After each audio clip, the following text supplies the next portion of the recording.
Hi and welcome to another video where I'm going to be discussing something to do with photography, and as you probably could tell when you clicked on the title, this week I'm going to quickly talk about the relationship between aperture, shutter speed and ISO, and kind of work out a story about how these things kind of interact with one another and what it means. So we're going to go through that and hopefully the explanation makes sense. I've tried to do it in a way that is, I think it works. It makes sense to me, so hopefully that comes over. Or I'm going to look confused, stupid, and bleh. Anyway, so I'm going to be looking at this from the point of view of the natural light photography side of things. Could be different for different scenarios, but I mentioned in other videos when it comes to natural light photography, the big thing that you need to decide before you sit down and start doing your shoot is what aperture you want to use. Are you want to have the background blurred? Do you need sharpness? Do you want depth of field? Do you want to see things clearly?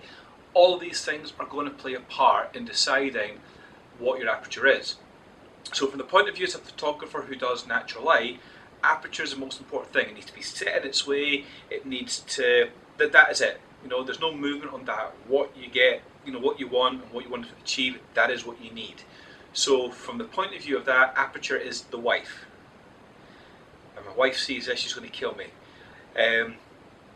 So your wife is set in her ways, and you must have it her way. And you know, I'm not going to say anymore because there's probably some female photographers watching this going, kill him.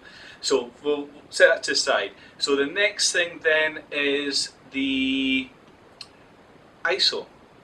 So let's think of ISO or ISO as sound, decibels. So with decibels, the lower the number, the quieter it is. The higher the number, the more noisy it is, hence noise in the photo. So ISO kind of comes under that category. We can look at decibels. So from that point of view, ISO are the kids, because they can be really, really quiet when they're well behaved, or they can be noisy little monsters that just drive you crazy. So we've got the wife, we've got the kids, aperture, ISO. That leaves shutter speed, and that kind of leaves the husband. I didn't think it through when I decided this, because the only thing that came to mind with shutter speed was that you can either fire off very fast or you can have it up for a long time. Anyway, sexual innuendos out of the way, shutter speed's the husband. So, wife decides that her and her friends are going out to bingo at 8 o'clock. So say f8 is the aperture that you want to use. And the husband obviously has the stuff that he wants to do, and he can only go to a certain level. So as with your shutter, your shutter speed, you don't want to go too slow because it's going to cause blur. The same way the husband can only do so much to meet what the wife wants. So the wife wants to go out at 8 o'clock, f8. Husband's saying, well, I can maybe go to around 1/100th of a second, so I can maybe relate to that. That's what I want to do. So let's say in this situation though, that by husband and wife wanting to do these things their way, the kids aren't happy with this. And as a result, they argue, they shout, they scream, they play around, they're noisy. So we've wanted f8, we've wanted at least 1/100th of a second shutter speed, but in this situation the kids are noisy as hell. In a perfect world, you'll pick your f8, you'll pick your 1/100th of a second, and you can keep a low ISO so that the image is nice and you're happy. But there will be scenarios when that's not the case. So you've got a couple of options here. Either the husband can think of a way to allow him to make a bit more movement, so with the shutter speed to make that a little bit slower.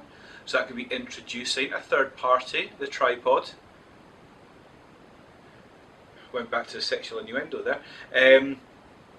So they introduce a tripod, or we rethink, or the wife rethinks what she's willing to do. Could be she finds out bingo's on at 4 o'clock. Well, that would help quieten the kids down because she's back in the evening. I think you get the point though. of these three things, what you do to one or what one decides is going to impact on the other two aspects. You know, wife wants one thing, husband wants the other, and the kids want something else. So, you know, that is how it worked. To me, best way to describe the relationship between aperture, shutter speed, and ISO is family unit. It's a family. They all have to work together for the best outcome. That's it. So when you're approaching your photography, you need to think of it the same way. Your camera has a family in there waiting to produce, you know, this perfect situation. And they all have to have give and take. Now, as before I said, the aperture is the wife. The wife gets what they want, really. Unless you've got in your head that I can move this, you know. So if you go to a shoot and you're saying, well, I've got a couple and I want to shoot at f4, is there room to go to 3.5? Is there room to go to 2.8? Is it going to work?